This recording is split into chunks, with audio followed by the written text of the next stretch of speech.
Students, this is advocate Neeraj Gupta. इस video में हम पढ़ने वाले हैं gift to unborn person. Unborn person माने वो जो अभी पैदा नहीं हुआ। अब अनबॉर्न में दोनों ही आते हैं, एक वो जो भी कंसीव भी नहीं हुआ और एक जो कंसीव हो चुका है, यानी कि गर्भ धारण हो चुका है जिस बच्चे का, लेकिन अभी जन्म नहीं हुआ, वो 9 महीने का पीरियड। सवाल ये है कि अगर कोई इमोशनल होके उस बच्चे के नाम पर कुछ करना चाहे, कोई प्रॉपर्टी करना चाहे, कुछ करना चाहे, तो क्या ये लीगली वैलिड है? देखो, हिंदू लॉ में तो इसका कोई प्रोविजन है नहीं।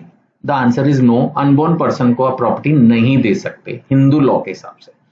इमूवेबल प्रॉपर्टी, कोई मकान, जमीन, कोई ऐसी चीज हो जायदाद टाइप, तो उसके लिए ट्रांसफर ऑफ प्रॉपर्टी एक्ट में कुछ सर्टेन कंडीशंस, प्रोविजंस हैं, वो फिर वहीं पढ़ने पड़ेंगे।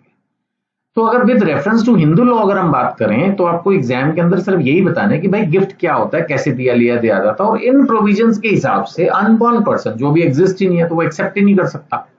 तो इसलिए ये आंसर नो है। Gift to unborn person possible नहीं है। सो गिफ्ट वही होता है जो एक आदमी दूसरे को देता है। प्रॉपर्टी मूवेबल इमूवेबल दोनों हो सकती है, लेकिन इसको एक्सेप्ट करना होता है ना। आप दोगे विदाउट कंसिडरेशन, गिफ्ट है ना, सेल थोड़ी कर रहे हो। And it is accepted by the Downey, जिसको आप दे रहे हो, during the life time of donor. ये एक एसेंशियल कंडीशन है, इस लाइन को पकड़ लो कि गिफ्ट वैलिड तभी होगा जब जो देने वाला है वो बिना कंसिडरेशन के, विदाउट प्रेशर दे, और सामने वाला ड्यूरिंग द लाइफ टाइम उस चीज को एक्सेप्ट कर ले। तो एक्सेप्ट तो कोई तब करेगा ना जब वो खुद भी तो जिंदा हो। अब माने एक आदमी अभी पैदा ही नहीं हुआ तो जिंदा, या मतलब फिर क्या मैं बोलूं, जिंदा तो है टेक्निकली, लेकिन अभी वो एक्सेप्ट तो नहीं कर सकता ना। So under Hindu law a gift must be made voluntarily without coercion, fraud, वो सब हो गया।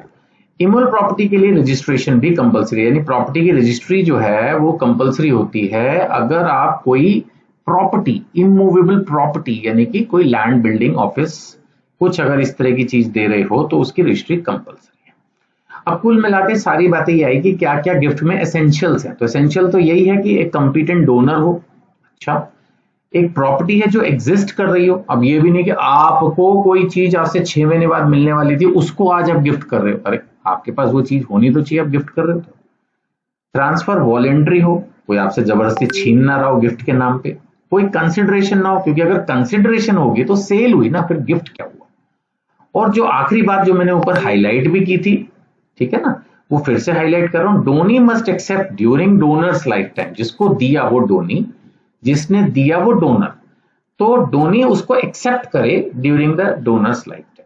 अगर इमूवेबल प्रॉपर्टी है तो रजिस्टर्ड इंस्ट्रूमेंट यानी रजिस्ट्री जरूरी है। ये सब बातें हो गई। अब क्वेश्चन पे आ जाते हैं अनबॉर्न पर्सन के। तो आंसर है no. Under Hindu law gift cannot be directly to unborn person. Hindu law के हिसाब से ऐसा कोई प्रोविजन किसी एक्ट में कहीं नहीं है कि आप एक अनबॉर्न व्यक्ति को कोई प्रॉपर्टी गिफ्ट कर सको, क्योंकि वो ना तो एग्जिस्टेंस में है और ना कैपेबल ऑफ एक्सेप्टिंग। जब है ही नहीं तो एक्सेप्ट कहां से करेगा। हाँ, प्रॉपर्टी, ओनली प्रॉपर्टी दी जा सकती है ट्रांसफर ऑफ प्रॉपर्टी एक्ट के प्रोविजंस के हिसाब से, लेकिन बाकी की चीजें, प्रॉपर्टी को छोड़ दो तो और भी तो आ जाते हैं ना, मूवेबल प्रॉपर्टी लाइक कैश और सम बैंक बैलेंस और सम ज्वेलरी और मे बी अ कार और एनीथिंग। तो उस पर तो फिर कोई ट्रांसफर ऑफ प्रॉपर्टी एक्ट भी नहीं लग रहा। तो फिर कुल मिला के कहानी जीरो। वो तो फिर एक अनबॉर्न पर्सन को नहीं दी जा सकती। यही इसका आंसर है। ठीक है जी। फिर भी कोई डाउट लगे तो इन नंबरों पे व्हाट्सएप कीजिए। जिस बुक से पढ़ा रहा हूं उसको बाय करने के लिए भी कनेक्ट कर सकते हैं। Thank you.